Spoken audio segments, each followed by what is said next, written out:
बेंगलुरु शहर के आर्मान सिंघानिया शहर के सबसे हम सब की जान आस्था को उसके मामा अरमान से शादी करने के लिए फोर्स कर रहे थे और बोले थे, अगर तूने आज यह शादी नहीं की तो अरमान सिंघानिया हम सब की जान ले लेगा।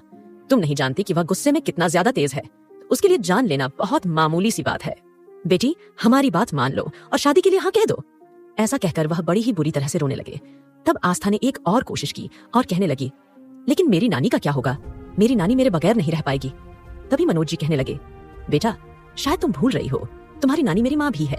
तुम्हारा ध्यान रखने के लिए हमने उन्हें उस गांव में तुम्हारे पास छोड़ रखा था, लेकिन अब मैं उन्हें हमेशा वहां से ले आऊंगा। बेटा, बस तुम शादी के लिए हाँ कह दो। मैं तुमसे वादा करता हूँ कि मैं तुम्हारी नानी को गांव से यहाँ अपने साथ में ही रखूंगा और उनकी दिन रात सेवा करूंगा। वैसे भी वह मेरी माँ है और मैं उनकी दिन रात सेवा करूंगा। अपनी नानी को लेकर परेशान होने की कोई जरूरत नहीं है मेरे बच्चे। अभी के लिए बस तुम शादी के लिए हाँ कह दो। उसके बाद हम कुछ ना कुछ करके तुम्हें अरमान की जिंदगी से निकाल लेंगे।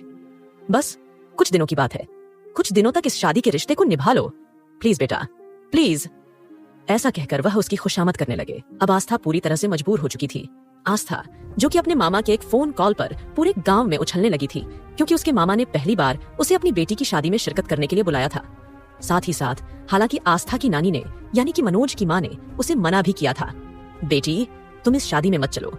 अपनी बेटी और दामाद की मौत के बाद आस्था ही उनका इकलौता सहारा थी और उसकी दादी ने उसे बोला भी था कि मनोज अच्छा नहीं है, भले ही वह मेरा खून हो, मेरा बेटा हो, लेकिन तूने देखा नहीं, शहर में जाकर वह इस तरह से बस गया है कि उसने एक बार भी अपनी बूढ़ी माँ की खैर खबर नहीं ली। बस हर महीने के तौर पर घर खर्च के लिए पैसे भिजवा देता है और अपनी सारी जिम्मेदारी से आजाद हो जाता है। लेकिन आस्था काफी ज्यादा एक्साइटेड हो गई थी, क्योंकि वह काफी समय से गांव में रह रही थी। उसने शहर की दुनिया, शहर का माहौल, वहाँ के कोई फंक्शन नहीं देखे थे। तब आस्था ने अपनी दादी को समझाया, कम से कम मनोज मामा ने हमें बुलाया तो है ना, और वैसे भी उनकी इकलौती पोती प्रियंका की शादी है तो उन्हें जरूर जाना चाहिए।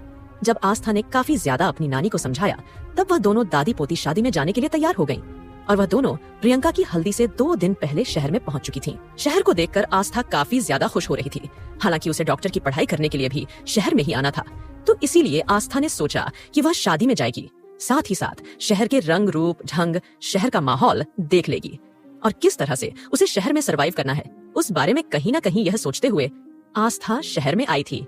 और पूरे 2 दिन उसने अपनी मामी के साथ उनके बाजार का सारा काम, घर का खाना बनाया था। इतना ही नहीं, उसकी मामी ने पूरी तरह से सारी जिम्मेदारी आस्था के कंधों पर ही दे दी थी। साग सब्जी लाना, घर में मेहमानों की देखरेख, खाना पीना, झाड़ू पोछा, बर्तन। हालांकि नौकर भी उन्होंने घर में काम करने के लिए लगाए हुए थे, लेकिन सब कुछ आस्था अपनी निगरानी में ही करवा रही थी। और बड़े ही जोरों शोरों से प्रियंका की हल्दी का फंक्शन भी हुआ था और मेहंदी का फंक्शन भी हुआ था। और फंक्शन के बाद रात के 2:00 बजे के वक्त जब अचानक आस्था की आंख खुली, उसने देखा कि प्रियंका किसी से रो रो कर बात कर रही थी।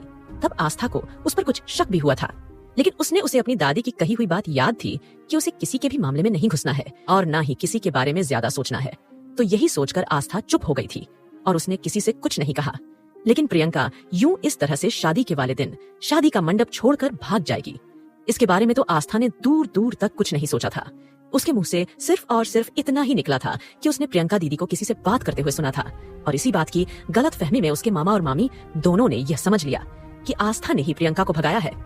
अब आस्था के पास कोई और रास्ता नहीं था और जल्दी ही उसे एक शादी का जोड़ा पहनाया गया था और उसके सर पर लंबा सा घूंघट डाल दिया गया।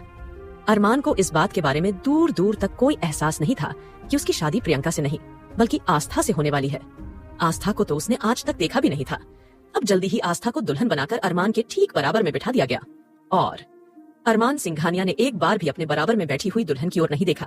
उसका पूरा ध्यान उस वक्त अगर किसी चीज पर था तो सिर्फ और सिर्फ अपने लैपटॉप और फोन की स्क्रीन पर।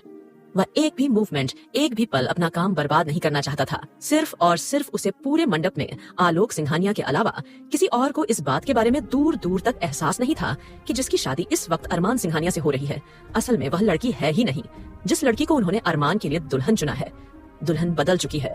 जल्दी ही अरमान सिंघानिया ने पूरी फॉर्मेलिटी पूरी करते हुए 7 फेरे कंप्लीट कर लिए और साथ ही साथ आस्था के मांग में सिंदूर भर दिया और मंगलसूत्र भी पहना दिया। आस्था का दिल काफी ज्यादा रो रहा था।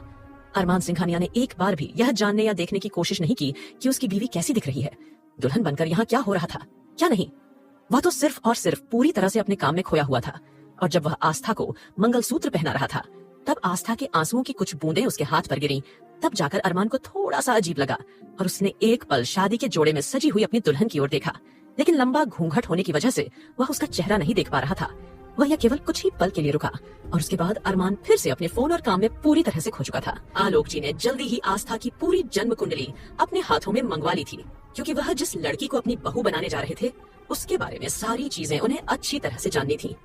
और जैसे ही आलोक जी की नजर आस्था के माँ बाप पर डिटेल्स पर पड़ी जो कि एक्सीडेंट में मारे गए थे, तब आलोक जी के चेहरे पर कुछ अलग ही तरह के भाव आ गए थे।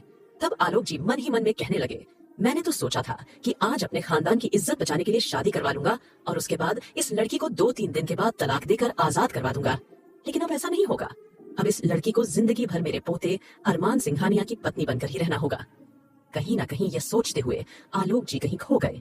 जल्दी ही पूरे रीति रिवाज के साथ शादी के फंक्शन कंप्लीट हो चुके थे और एक जगह 4 लोग अपनी नजर झुकाए खड़े हुए थे। वह उस शादी के हाल में अरमान सिंघानिया के बाद उस शादी का सबसे हैंडसम चेहरा कोई था तो वह 4 लोग ही थे। और 4 लोगों में से एक अरमान सिंघानिया का भाई, कजिन ब्रदर और दोस्त थे। साथ ही साथ वह 3 बचपन के चाइल्डहुड फ्रेंड्स थे जो कि बहुत बड़ी बड़ी पोस्ट पर थे। उनमें से एक फेमस डॉक्टर था जो कि अरमान सिंघानिया का दोस्त था और स्पेशली उसके साथ शादी अटेंड करने के लिए वह वहां आया था। लेकिन चारों का उस वक्त मूड काफी ज्यादा खराब था। सबके सब शेरवानी पहने हुए थे और एक से बढ़कर एक हैंडसम और चार्मिंग लग रहे थे। जितनी भी शादी हाल में लड़कियां आई हुई थी, सबकी नजरें बार बार जाकर उन पर ही ठहर रही थी, क्योंकि अरमान सिंघानिया को अब देखने का उनका कोई फायदा नहीं था। अरमान सिंघानिया की शादी हो चुकी थी, तो इस वक्त वह चारों स्मार्ट लड़के सभी लड़कियों के क्रश बने हुए थे। लेकिन उन चारों का मुंह पूरी तरह से लटका हुआ था। उन चारों को बहुत ही ज्यादा बुरा लग रहा था। तभी दादाजी उनके पास जाकर खड़े हो गए और कहने लगे, क्या बात है, तुम चारों इस तरह से मुंह लटकाकर यहाँ क्यों खड़े हुए हो? शादी में आए हो या किसी के मातम में आए हो? तुम्हारे चेहरे को देखकर ऐसा लग रहा है जैसे अपने दोस्त या भाई की शादी में नहीं, बल्कि किसी की शोक सभा अटेंड करने के लिए तुम लोग यहाँ आए हो। अब जैसे ही दादाजी ने यह कहा, आकाश मुंह पिचकाकर बोला, क्या दादाजी, भाई की शादी तो आपने करा दी। मेरा इकलौता दोस्त था, मैंने क्या कुछ नहीं सोचा था उसकी शादी के लिए, लेकिन आपने हमें इतनी सी भी मस्ती करने नहीं दी, इसलिए अब हम आपसे बात भी नहीं करेंगे। ऐसा कहकर आकाश ने फिर मुंह बना लिया।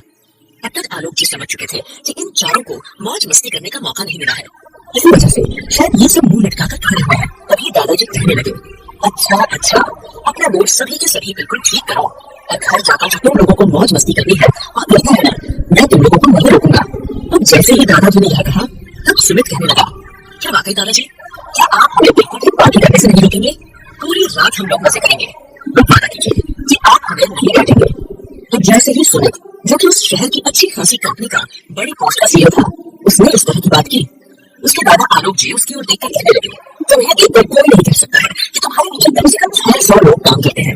हाँ बिल्कुल, बच्चों जैसे हरकतें हैं तुम सबकी, ना जाने कब बड़े होंगे तुम लोग। अब अरमान की तो शादी हो गई है, अब धीरे धीरे तुम चारों की शादी भी करवा दूंगा, उसके बाद देखूंगा कि तुम लोग कैसे और किस तरह से पार्टी करोगे।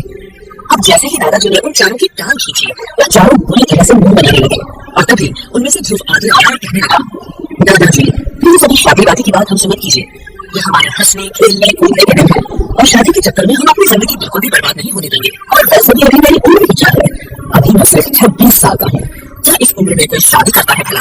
और वैसे भी दादाजी, आपने अरमान को जो शादी करवाई है, अब वो बेचारे देखो अपनी बीवी को एक नजर उठाकर भी नहीं देख रहे हैं।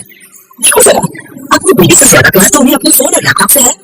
आपको दिख नहीं रहा है क्या? आपको पूरी शादी में सबसे आकर्षण का केंद्र बने हुए हैं।